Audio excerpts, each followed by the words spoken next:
We had CeeDee Lamb go full supernova. A.J. Brown finally waking up. Some late season breakouts and some college football coaching chaos that might shake up the entire offseason. Stick around to see what we do with this information. Welcome to Not Advised, the fantasy football podcast not based on research. So if you lose, don't blame us. But if you win, we're definitely taking credit. Hey guys, it's Matt, and I am getting over a sickness that only fantasy football could cause because I didn't do very well this week. My name is JD. I've officially came to this realization that I don't think I care about fantasy football as much as I thought I did. I'm Raymond. Just locked up the number 1 seed in Dynasty. I think we'll find out tomorrow, but I only care about that league. Redraft sucks. Yeah, I think you're going to as well, unless for whatever reason Travion Henderson and Wan'Dale Robinson can score over 50 points tonight. Then I might still have a chance. Nah, I think I've got you beat by a good Wait, amount what of did you say his points. name was? What? Who? Which one? Wan'Dale? Well, I don't know what I said now. Now I'm going to say That's what I call him. I know it's Wan'Dale, but I like Wan'Dale. Is it Wan'Dale? No, Yeah. I think it's Wan'Dale. Yeah, it's Wan'Dale. Nah, Wan'Dale sounds better. Wan'Dale's stupid. But before we jump into any fantasy or anything like that, boys, I wanted to just check on everybody and see how was y'all's Thanksgiving, and then my question is, what was the one thing that you were excited about putting on your plate this holiday? You go first. Wow, that's a great question. Thanksgiving was great. Super small for us this year. We normally, every other year, we usually go to North Carolina to do a huge family reunion. And this was like the off year for us. So we stayed home, did it with my parents. And it was very nice. But as far as the one thing I was most excited to put on my plate, I'm always excited to put sweet potato casserole on my plate. And but it's not like we don't do the sweet potato casserole where it's like with the marshmallows and the brown sugar and stuff. Like my mom usually makes it, and it was a lot more tame, no marshmallows. And she used like a coconut sugar instead of a brown sugar. So I was super pumped for that. No. I that's what I'm normally excited for. I'm sorry, I just got excited for the one thing I knew I was going to be excited for. So my wife made these pumpkin cream cheese like bites. Jesus. And they were like that big. Oh my God, I was in heaven. That and sounds we still have like incredible. Oh my God, I want that. And it was so rich and decadent. Like you couldn't even have a whole piece. That's how good it was. That's incredible. Raymond, what was your experience like? It was a rough one. Supposed to go to Tennessee for Thanksgiving, see my wife's family. My wife's grandma decided it's time to go, pass away, and brought the whole family down. So everybody kind of celebrated it here, and it was fine for what we're going through. And then favorite thing on the plate, I like green bean casserole. I'll tear that up every day. I'm a big fan of green bean casserole, and I think that throws a lot of people. But man, one of my favorite things is the French onions, the crunchy French onion strings on top. Oh boy, that's my favorite. Nobody else really appreciates it. Yeah, I'm such a big believer in green bean casserole. Okay, a lot of people hate it. At least we're on the same page. Yeah. And as for me, if it's done right, it's one of the best. Yeah, I can agree with that. As for me, it was also small. Normally, I go to like 3 different houses. I always have like so many different Thanksgivings. This year it was only one, which is great. I got to actually relax on this Thanksgiving day. And I am a big believer in the turkey. So as long as the turkey is good to me, I know overrated. a lot of people hate on the turkey, but overrated. There is nothing better than a good turkey and gravy combo, and that's what I eat up every time I can. Is I try to go for ham clears. Yeah, and I'm just not that big of a fan of the ham, if I'm being honest with Turkey's too dry, man. And I don't believe that. I mean, I think it kind of works both ways. I think if you do a good turkey is better than a good ham, in my opinion. Well, that to me, I think a bad ham is decent. I've never had a ham that like I didn't love. You know what I'm saying? So to me, yeah, I'm not a ham guy though. So to me, I agree with you though. So to me, a good turkey is better than a good ham, because to me, just ham's like consistent. It's always pretty good, but a good turkey is. And me, I personally, I don't know how everybody else feels, but fried turkey is the best turkey there is. I don't know if I've ever had fried turkey, to be honest. You It's need a to try. game See, and changer. this is why you don't like turkey. Well, Probably. Exactly. outside of If you that, don't like turkey, deep fried, it's better. exactly the American way. Let's get on to these turkey games that we had here. Starting not necessarily the games in general, but some of the players that played on it. We'll be talking about CeeDee Lamb this week, which seems to be a new thing since George Pickens has been in town. But CeeDee Lamb finally had a good week, guys. All time. I had him as the number one receiver overall coming into the year, and maybe for the playoffs. It's very possible. Yeah, you might turn it on. Yeah, I mean, listen, he had over 100 yards, like 8 catches and a touchdown. George Pickens looked to disappear this game. He wasn't very prominent in the Dallas offense, as we've seen the. But I mean, like, that's kind of like what I was talking about last week. It's like you have two alphas, For sure. that you can throw to. And it's like the rare occurrence where they both go off. But, I think that's just kind of like depending on who's being fed and like what matchups are being exposed to, like it's going to be one or the other. Yeah, and I'm not really sure what Javonte Williams did, but I just know that CeeDee Lamb going off this week was not on my bingo card. I thought for sure it was just George Pickens for now on. He was going to be the only guy because he's been doing it all year, it seems like, even with CeeDee in the game.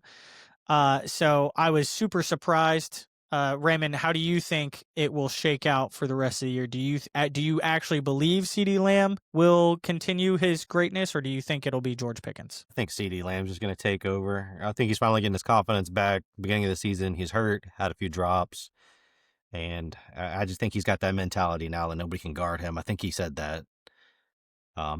Probably top 3 receiver in the league. George Pickens is all right, but he's not CeeDee. Okay, calm down with the disrespect. George Pickens is definitely better than all right, but I have seen some wild fucking takes recently of people talking about how George Pickens is already better than CeeDee Lamb.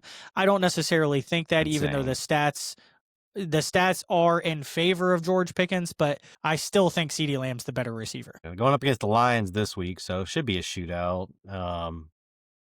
Yeah, CeeDee's just going to take it over. JD, what do you think about CeeDee Lamb against George Pickens here? I feel like my thought always goes back to like history generally repeats itself. So it's like, would we be surprised if George Pickens just like continued to stay as the number one? Probably not. But I mean, I also have no stock in CeeDee. He's not on any of my teams. He hasn't been a player that's like hindered any of my matchups. So he's kind of been in like left field for me. Not that I don't think he's good, but I tend to just focus on the people who hurt me, and he's not one that's hurt me. I totally understand. It feels like that's the whole game with fantasy football, is just paying attention to the people that do you dirty.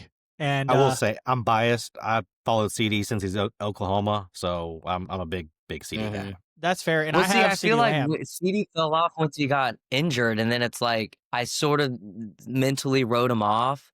And I thought he was a guy, like, he had a great combine, obviously drafted super high, but, like, I was like, oh, I don't think he'll be the wide receiver that, like, translates. I don't know why I thought that for some reason, but obviously I was proven wrong, and I'm not upset about it. He always starts off, like, really slow during the year, too, for some reason. Obviously, this year's just extra slow with injury. I was really high on CeeDee last year, like, really high on CeeDee. Like, he wasn't, like, a game changer by any means, so I kind of felt slightly, jaded. I think that was mostly because Dak got hurt, though. It definitely 100% was. I mean, I was so bad last year in fantasy. I think that's why I feel the way I feel about CeeDee. So I'm like, oh, he goes off. I'm like, okay, that's fine. Like, I had such a bad taste in my mouth about him. Yeah, it looks like he's still the wide receiver 8 last year, so bad in his terms. Still okay. Right, yeah, relatively to like, hey, you are number 1 overall. Right. And I mean me and Raymond shared that opinion. We both thought he was going to be the number 1 receiver this year. I thought there was it was very clear 1 and 2 to me. It was Jamar Chase and CeeDee Lamb, and no one, or pretty much no receiver, ever repeats as the number 1 receiver the next year.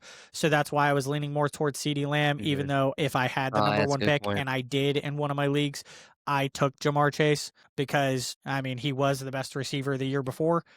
CeeDee Lamb 100% deserves that top number as either 1, 2, or 3, because Jettis should be up there too, even though his quarterback is holding him back. But we'll stay on the topic of receivers here because A.J. Brown had his best game of the season. This man remembered he was A.J. Brown again. It's ironic. He starts going off and they start losing. That's exactly what I was going to bring up too. It didn't help them at all, but man, did he have a good game. Well, I think it's just relative because, if they're losing the game, they're going to throw the ball more, and you just got to keep peppering him with targets. Absolutely. Yeah, I mean, he was the alpha we all wanted him to be. And it's like, I guess it's disappointing now because it's so late in the season because I feel like he had been doing stuff that, JSN's doing in a way. Oh yeah, for sure. Which I didn't even put JSN on the list today to talk about because he had a stinker, which is just not what we're used to, man. I was so unprepared.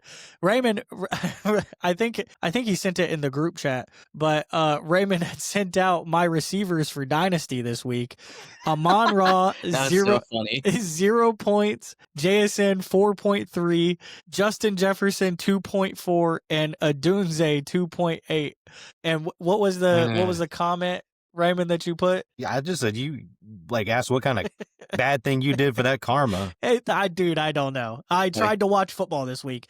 Out of all the times where normally I'm just catching highlights and keeping up with the fantasy stats, I actually tried to watch football this week, and all of my receivers decided to stop playing football this week. Adonai Mitchell single-handedly outscored all of those players. Yeah. Hey. Oh my God.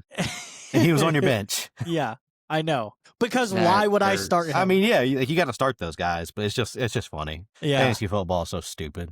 Yeah. Well, I feel like everybody kind of sort of obviously is going to have some sort of similar feeling this week with top receivers like that doing bad. I'm sure a majority of people lost their matchups because JSN only got 4 points. Because Amon-Ra got hurt. Or even Michael Pittman, who had 2 points. This week, I was when we did the, Would You Rather segment with Michael Pittman, that's all I could think of today or yesterday when I was watching football. I was just who would I rather have, Michael Pittman or this guy? I'm I'd rather have the other guy. Yeah, it's all dependent on the week and everything like that. Somebody else I wanted to highlight because they had a phenomenal week coming out of a bye was RJ Harvey. Dude just keeps finding the end zone. He had another 2 touchdown performance.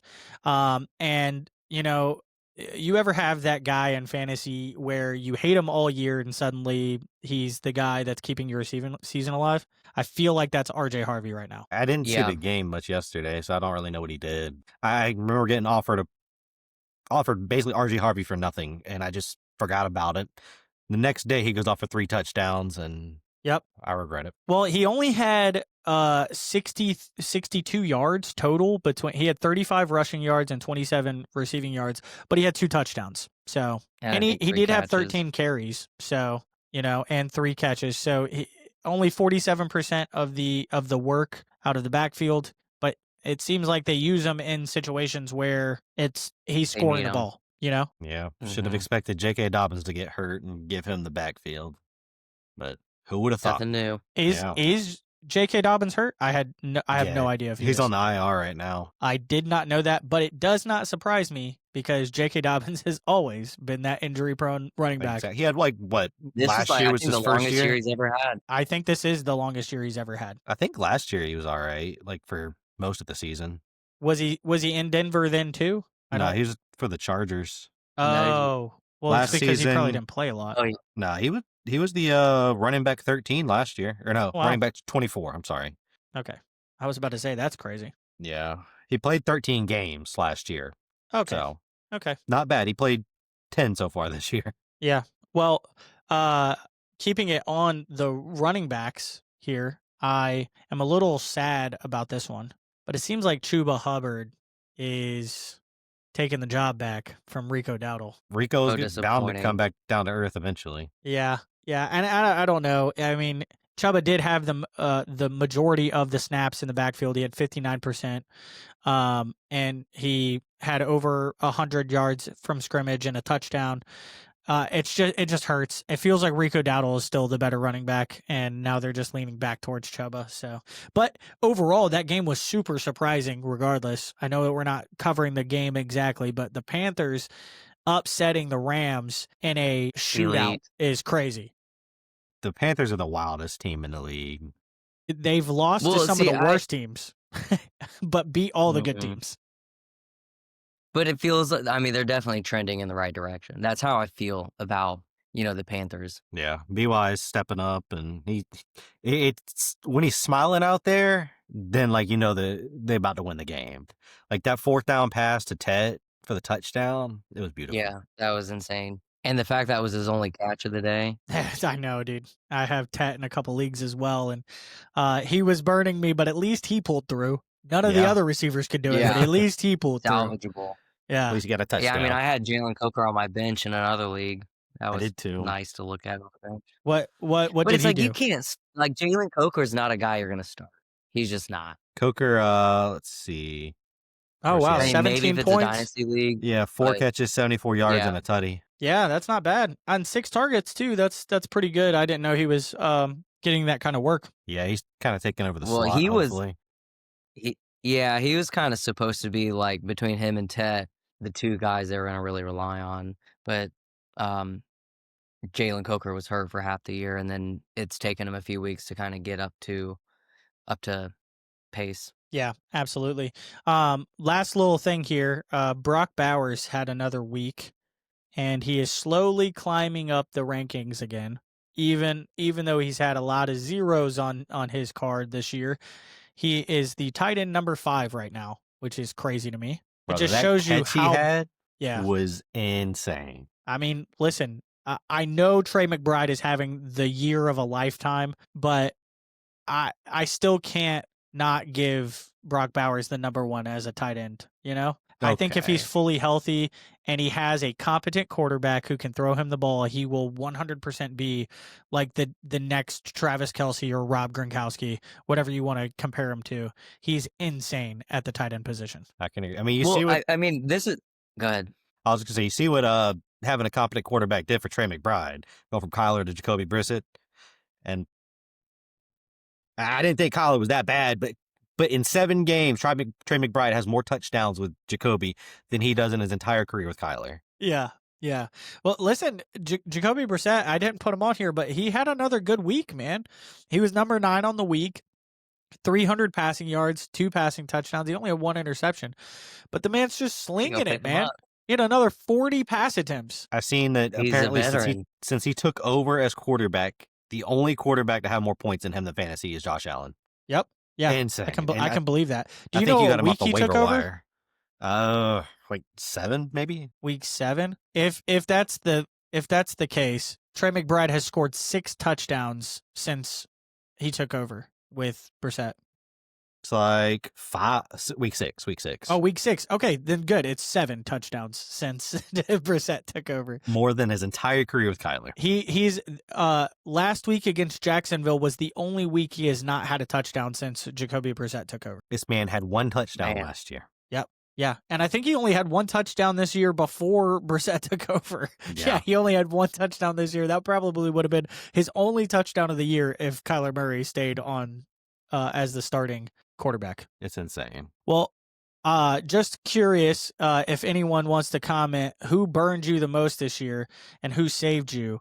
I think that if I had to give that to anybody who's burned me the most this year, would probably be Alvin Kamara, which sucks to say as a Saints fan.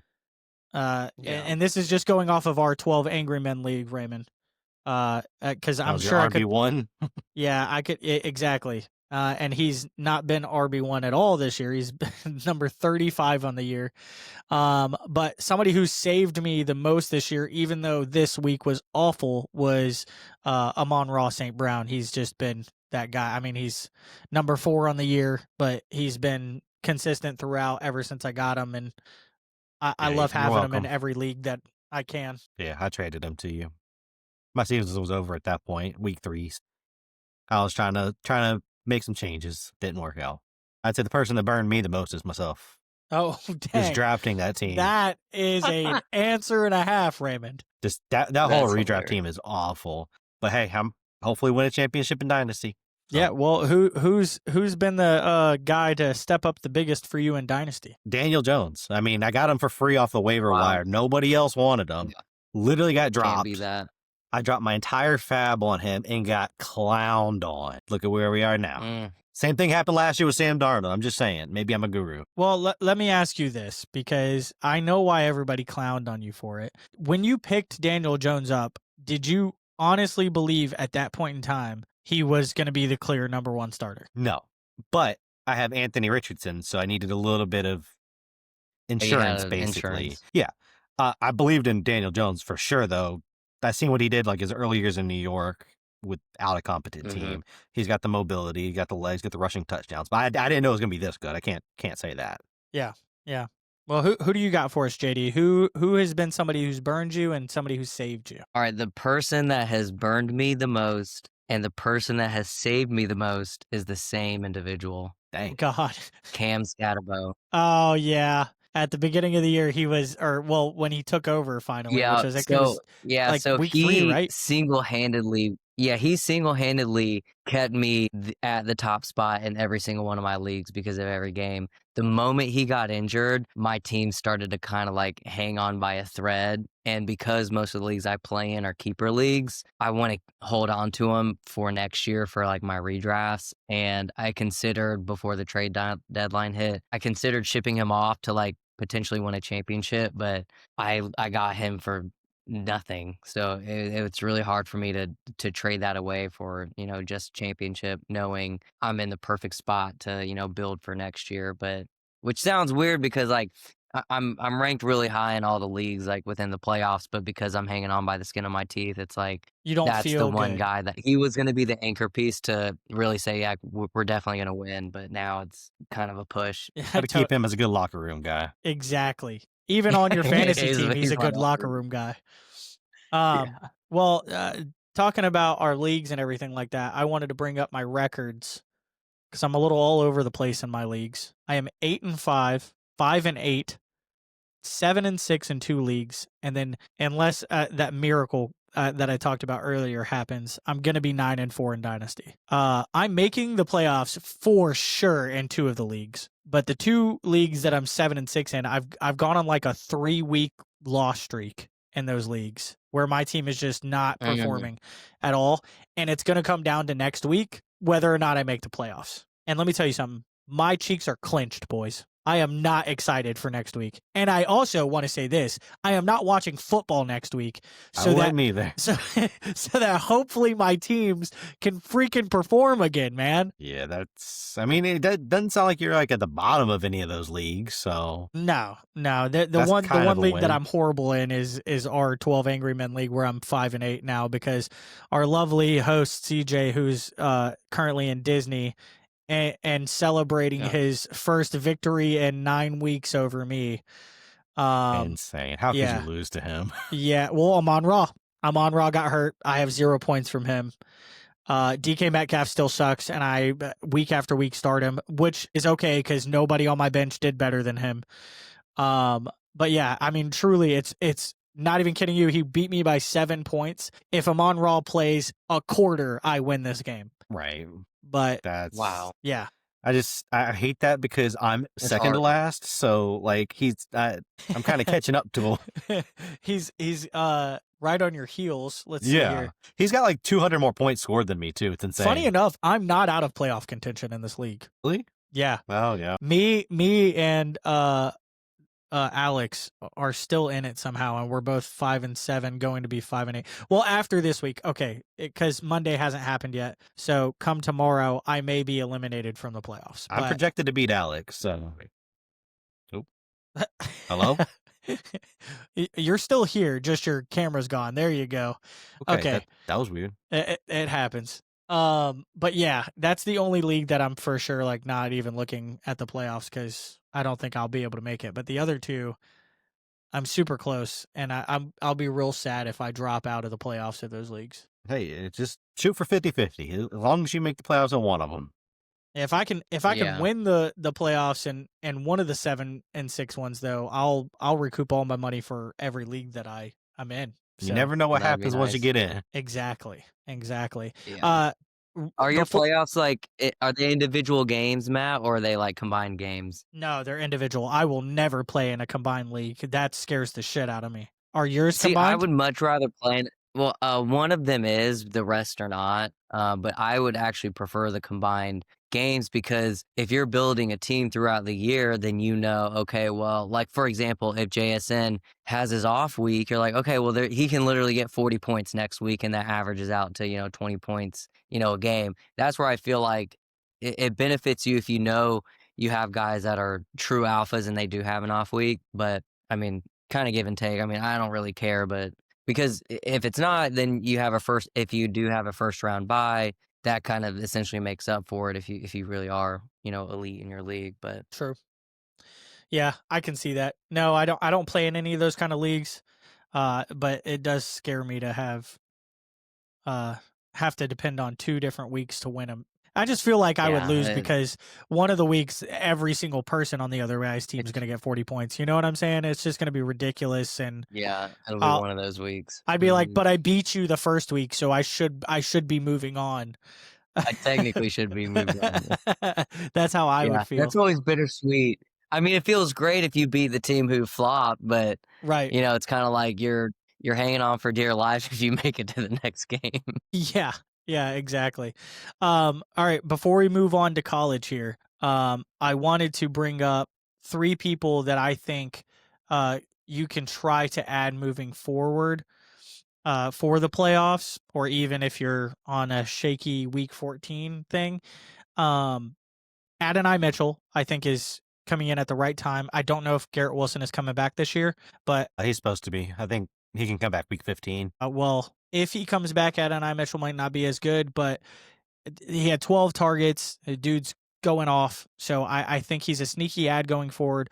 Blake Corum is quietly turning into the touchdown monster in LA right now for the Rams. And then if he's healthy, if he stays healthy, Raymond can definitely speak to this. Darren Waller, I think, is a guy that brings massive upside to the tight end position, and Tua likes him a lot. So And those they are play 3 Cincinnati. players. And Yeah, Cincinnati's like the best team to play tight end against. they're just horrible in general. So play Darren Waller. But yeah, that's 100%. I think those 3 guys can help take you to the next level moving forward. Maybe even Mike Evans too, if he decides to come back this year. I didn't even know he had a possibility of coming back. So that is he's news working to me. for it. He ain't gonna hit 1,000, but he's trying to come back, especially with Egbuka and Chris Godwin not really doing too much. Yeah. All right, well, let's move on to some college here. I know CJ normally handles this. Hopefully Raymond will back it up a little bit, but I do have some questions. Boys, did Rivalry Week live up to expectations? What do you think, JD? Yes. I mean, I think at the end of the day, yes. It's kind of a yes and no for me, because I feel like a lot of the teams, I say a majority of the teams that were supposed to win did end up winning, Yeah. and then you had a handful of upsets. But it felt like the upsets weren't like, oh my God, the upset. It was like the upset of a lifetime. It was like Right. it was like the Texas A&M. It's just like, hey, that easily could have gone kind of both ways. Like outside of that game, like were there other games that had larger implications where something crazy happened? Not really. Yeah. Like I was mainly watching during the day games, the Miami Pitt game, and they're not rivals at all, really. I don't know why we're playing them, but I was gonna say why. I mean, I figured you would know the answer to that. Like, why does Miami play like Florida and Florida State at like not during rivalry week? brother, I don't have times? a clue. I'll be honest, I'm very much a fair weather college football fan. I really just mainly watch it for the prospects. The NFL draft's my Yeah. favorite thing. But I have no clue. I was kind of keeping up with the Ohio State Michigan game whenever it was going on, and I seen that's kind of a blowout, so tuned out of that. Mm-hmm. I watched the Alabama Auburn game. That was a good one. Unfortunately, Alabama won. But yeah, that was a really good I know. game. We were Yeah. all. It would have been funnier if CJ was not on this Yeah. week and Alabama lost. We could have had some fun with that one. It really came down like the last I mean, drive I too. Like the guy fumbled and he had a Mhm. chance. Yeah, they definitely had a chance because they were driving, and it was like you could feel. I was like, hey, this might be where they score, and like it makes DeBoer look really bad. Blah blah Yeah. blah. But that didn't happen. He might have been fired if they had lost that game. Yeah, Yeah. they probably would. He'd probably be out. and Now then going Lane to would the have came back SEC in. championship. Oh yeah. Ooh, that would have been But I mean, I guess that'd to have been answer your spicy. question, Matt, the craziest thing that did happen during rivalry week was Lane Kiffin. Yeah, it was all off the field stuff. Yeah. Yeah, it was all off the field stuff. Yeah, it's Lane Kiffin State University now, huh? From Loser State University to Lane Kiffin State University. We should have waited a year to go to the Baton Rouge. Yeah, I know, right? We might have actually saw a good game happen. Yeah. Yeah, definitely want to talk about these new hires for coaches as well. We'll start with Lane Kiffin since we brought it up. What do you guys think about him going to LSU? I think it's huge. I mean, it's hard to say because Ole Miss is in the playoffs. Like, so now they're just not really going to have a head coach, or they're going to have an interim head coach. So like that's kind of confusing. No, they hired Pete Golding, the permanent head coach. Really? I missed that. Yes, literally within hours of Lane being fired, they hired Pete Golding. Who is Pete Golding, and where did he come from? He's the defensive coordinator. Oh, okay. Who's been there for? Okay. I was about to say, imagine him just waking up off the street and you're in the playoffs, like head coaching a football team. That would be kind of crazy. That would. I can't believe I thought that Lane Kiffin would stay through the playoffs. LSU needed an answer. Well, he asked the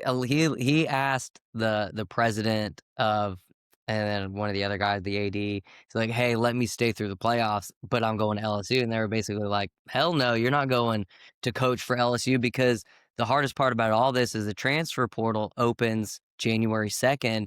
And if you're in the playoffs, you're going to be playing past January 2nd. So it essentially gives Lane the ability to go and recruit a national championship roster and poach all of those guys and bring them to Ole Miss while he's still working with Ole Miss and coaching for LSU. So it's like a conflict of interest essentially. So they basically were just like, screw you. You can peace out. Yeah, that makes complete sense. I totally understand. But do you think LSU will be in those talks for championships going forward? Yeah, I think they're going to be like on the 100%. same level as Ole Miss at the minimum. Yeah, I mean, I think with a place like with a place like LSU, it's like you have literally everything at your disposal. At Ole Miss, it's like you probably have everything at your disposal because of the nature of everything changing. But it's like when you kind of compare the two, it's like if Ole Miss is now meeting the standard, LSU is like, okay, well, we'll move the bar way up here. So and I think at the end of the day, like if you go back and you listen to everything that Lane has inferred or ensued about LSU, it's like the things you could do there are head and shoulders above what you could do at Ole Miss, even though you're going to go and win a national championship. And I think it used to be, hey, can we make the playoffs and can we win a natty?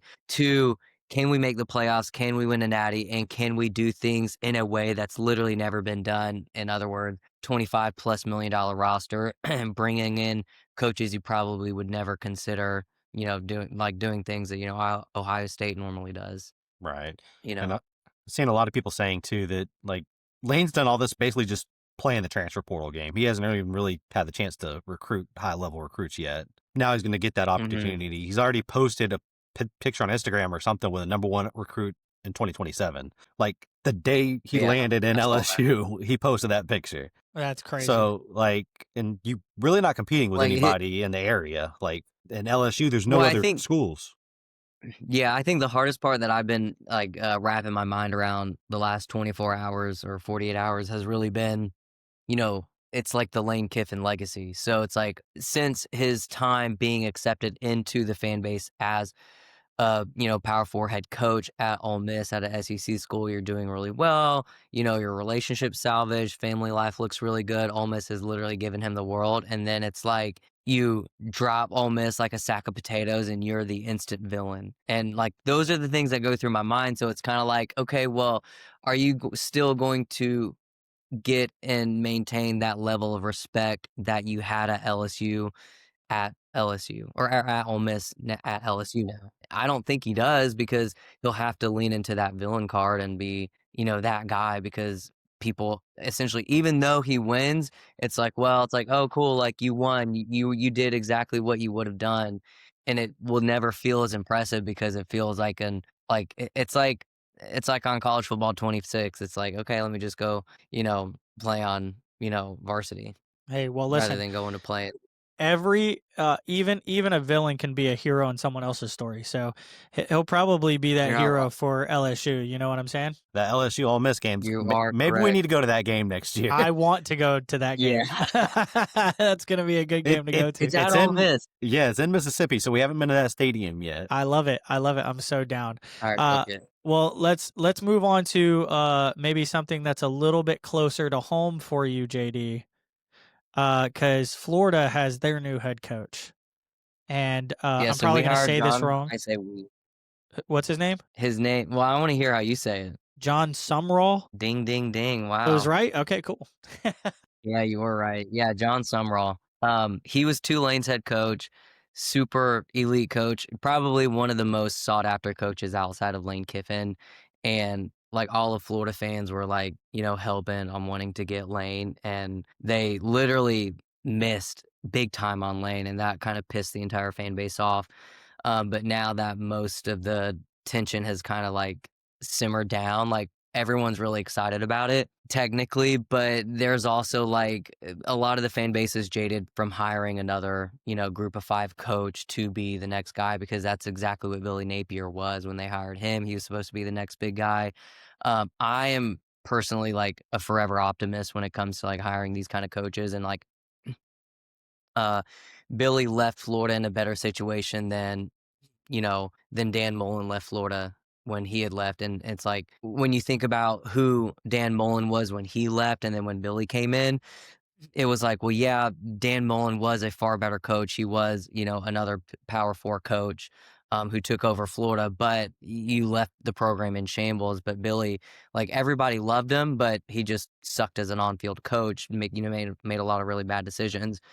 And a lot of the intangibles, like the X factor, the things that are you're not able to measure, John Somerall has. And I think that's what really is getting a lot of people excited. And I firmly believe if John Somerall went to any other school, they'd be singing more praises about him than the Florida fan base is singing about him. Yeah, But overall, you think this is going to be a phenomenal move? I think John Somerall is the type of guy, like I would not be surprised in the least bit if he turns into like an Urban Meyer-esque coach. Some pretty high praises there. That's what I think about him, because it's like when you think, like, I think that's Urban Meyer eventually would have done what Urban Meyer did. He eventually would have been that guy. He was just waiting for a program to give him exactly what we wanted. And I feel like John Somerall walked into the perfect situation where Florida said, we will give the next guy whatever he wants. And because it was Lane Kiffin, it was like, hey, we're going to give you all of these things. And I think the only reason they're giving John Somerall $7.5 million a year and not Lane Kiffin $13.5 million a year is because he's coming from a group of 5 to a Power 4. So it's kind of like, hey, we'll give you heavy incentives if you make the playoffs. You're actually not proven in the Power 4, but we'll also give you everything we told Lane we would give him. So it's kind of, that's why I think it's a recipe for success. And if John does exactly what he does, he's a high character coach. He saw what happened at the University of Florida. He played the University of Florida, and I think they beat us in that bowl game, but I just feel like he's the type of guy that resembles who the University of Florida is. And after Lane left LSU or left Ole Miss to go to LSU, I'm like, okay, that's not the type of guy I feel like the Florida, board would want to hire at the end of the day. What are your thoughts on the move, Raymond? I'll be honest, I don't really know a whole lot about him. I know Tulane's been pretty solid the past few years, but I think it's just kind of jaded because everybody was wanting Lane Kiffin. They didn't get him, so now they're like, okay, we'll settle for Somerall. So everybody kind of looks at it that way. But, I mean, like he said, if Somerall was hired by Auburn, he'll be praised probably. Yeah. Well, because like I was actually about to bring that up, like when they hired Alex Golish.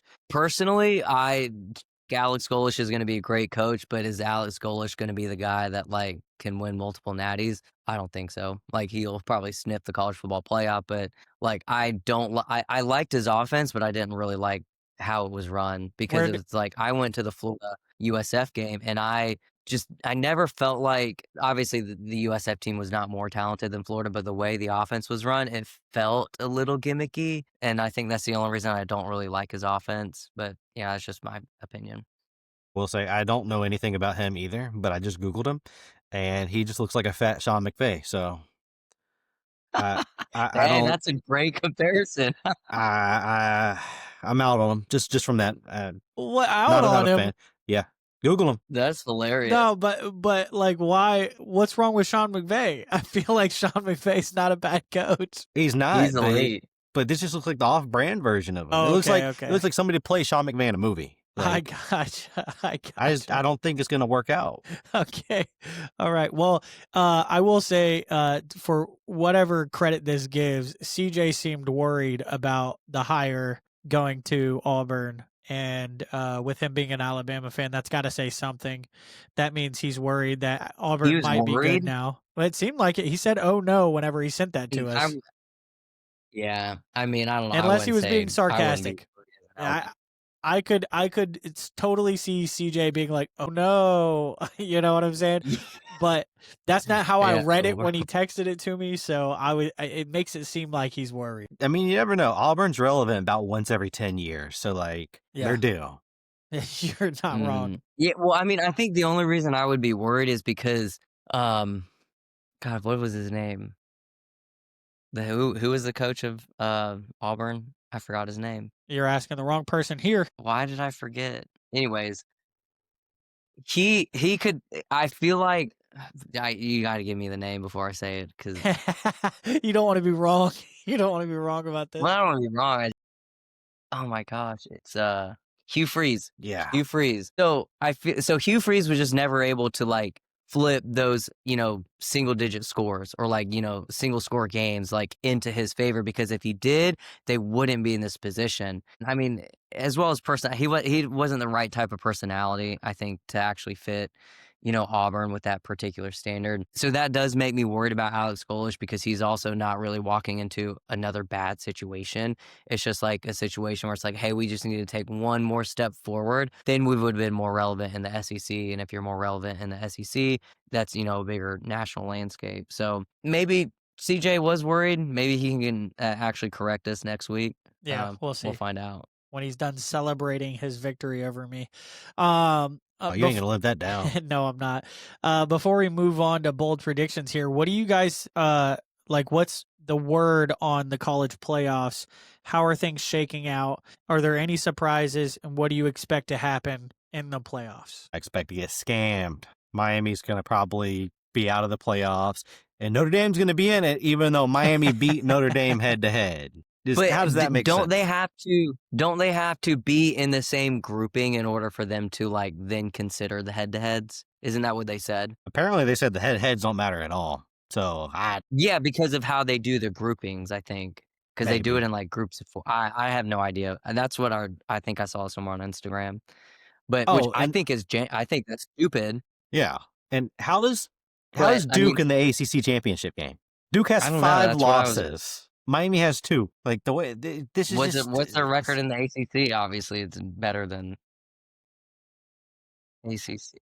I think maybe Duke's a little bit better. I think they maybe won one more game, but it makes no sense. So who do you think's gonna get in over Miami? Notre Dame. No, I mean outside of that, where's Miami ranked right now? 12. But they also don't have like another game. Whereas like a lot of the other teams have conference games. So they could just get pushed out just because of conference games. Yeah. Gotcha. Mm-hmm. Like Alabama plays Auburn this weekend, or not Auburn, Georgia. So both of those teams are pretty much going to make it. They'd essentially be an at-large bid if they got in. Yeah. You don't think it pushes Alabama out if they lose? No, not at all. No, they say a conference championship game is not supposed to hurt you. Technically, I don't believe that, but because it's like, well, if you get to a conference championship game and you take, Georgia toe to toe, then are you going to say, oh, you're actually Miami's going to get in over you? It's like, I feel like the committee is very biased in like what they actually see on tape, because I feel like, I mean, they say they watch every single game, but it's like, it's one thing to have it, on a quad box, is another thing to actually watch the game and like be immersed into the game. And, obviously a lot of these guys, they're all ADs somewhere. So like they say they're not supposed to have bias, but when you think about, oh, how much money can we make at the end of the day? I think that kind of subconscious thought can skew your opinions. Just to give you an example, Matt, Miami's currently ranked 12. As of last week, they were in the playoffs. Tulane is currently ranked 24th. They are the last team in the playoffs. Okay. Just because they're the conference champion. Group of 5. Yeah. So, Oh, yeah. Sorry.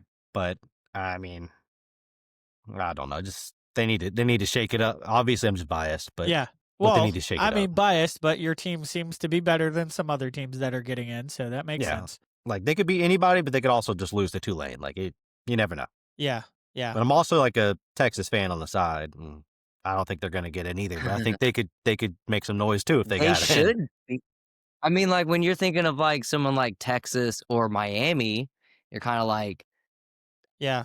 I feel like I'd give the nod to Texas before I would give it to Miami. Yeah. I don't know which one of you sent the video, or even if it did get sent in our group chat, but did you all see what Sarkisian was saying? How he feels like, they scheduled Ohio State. Yeah, how he feels like he's being punished for trying to face good teams. Yeah. What do you think about that? What's and that's your take the whole on debate. I mean, I would agree with Steve. Like, I would say, like, okay, as a 3-loss SEC team with that particular strength of schedule, it's like obviously losing to Florida didn't help. However, it's like the best way that I can like wrap my mind around the loss to Florida is how do other coaches perceive a certain program? And every single time, another school played the University of Florida, take like, Georgia, for example, Kirby was just like, hey, I know their record is this, but like they had these type of players on the team.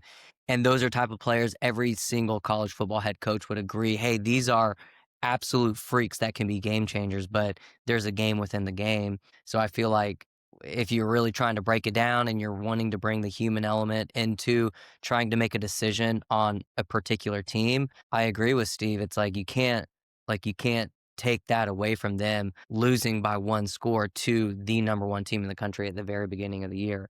Because even these committees essentially agree. It's like, hey, the teams you see at the beginning of the year are not the same teams, you see at the end. And it's like, well, at what point do wins and losses matter and subjectivity matter? Absolutely. Yeah, it's all Florida's fault. But they did play in the swamp, so like, I mean, nobody really wins in the swamp. Right. Yeah. That should be taken into consideration as well. Other than that, they lost to Georgia and Ohio State. You're going to lose to those teams most of the time. But and then people start talking about it, like, oh, well, you barely beat Kentucky in overtime, and who did they barely beat to? Mississippi State, I think. It's like those are games where it's like, oh, that goes to show you guys aren't really this. But then it's like you take someone like Indiana who's undefeated, or you take other teams who like have fluff records. Like Texas I don't know. Like this is just, I think I've already said it. This is where I feel like the BCS can really help carry a lot of that weight that we are trying to, justify. Because all it is justification. Yeah, give me the BCS with 12 teams. Like that's all we need. Yes, that'd be way better. There we go. All right, boys. That would be way better. Well, let's go ahead and give some bold predictions before we get out of here. We did have one hit last week. And CJ was totally correct that the Jets beat the Falcons. I wasn't entirely surprised because, like I said, it seems like the Falcons are always on the end of games like that where they should be winning them and then they lose. But neither mine or JD's hit. So let's try to get some good ones in here that might actually come true. I am going to lean on the lighter side of things, even though I still think it's a pretty bold prediction, and I do think that Darren Waller will be a top 5 tight end this week against the Jets. So hopefully, can't lose to them.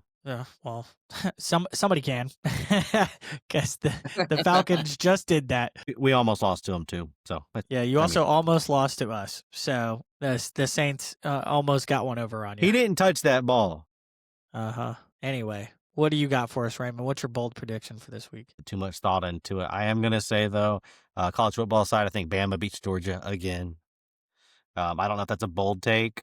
I feel like that's a pretty fucking bold prediction. The number 10 team is for sure going to beat the number 4 team. They've done it once. I still think but it's they say bold. It's harder to do it 2 times in a row. 100%. I believe that, but that's their boogeyman. That is Georgia's boogeyman, is Alabama. Okay. All right. Good shout deal. Out CJ. Yep. JD, what you got? My bold take, I think the Saints are going to beat the Bucs. Okay. I think I just feel like the Saints can put something together to beat Tampa Bay. I love it and I hate it at the same damn time because, Yeah. of course, I love when people are, rooting for my team or at least believing in my team. But at the same time, I kind of want them to lose. So you're second overall pick right now. I'm in need Yeah. of losses. I am a team player. I'm okay if we lose together and we get a better pick going forward. But if they That's win, exactly I'm how I also feel. going to come on here and celebrate. But I love it because if they win, I'll be able to text one of my group chats who was texting earlier this year bragging that the Bucks beat us. So I like it. I like it a lot, and it's definitely bold. Hey, Cody's a Bucks fan Yeah. too. It's who? Our buddy Cody. He's a fake fan, Oh. but rub it in either way if y'all win. Okay.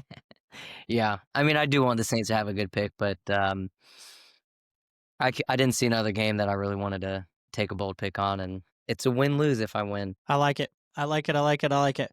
All right. Well, that was all I had planned for us today, boys. I will see you next week. Yeah, I should be back. Hell yeah. All right, fellas. We'll see y'all with CJ. Thank you all for watching. If you enjoyed this podcast, please follow us on all socials at Not Advised Podcast. Again, this was Not Advised Podcast, the fantasy football podcast based off of vibes and opinions. So if you stay winning off this nonsense we are spitting, we want to split in.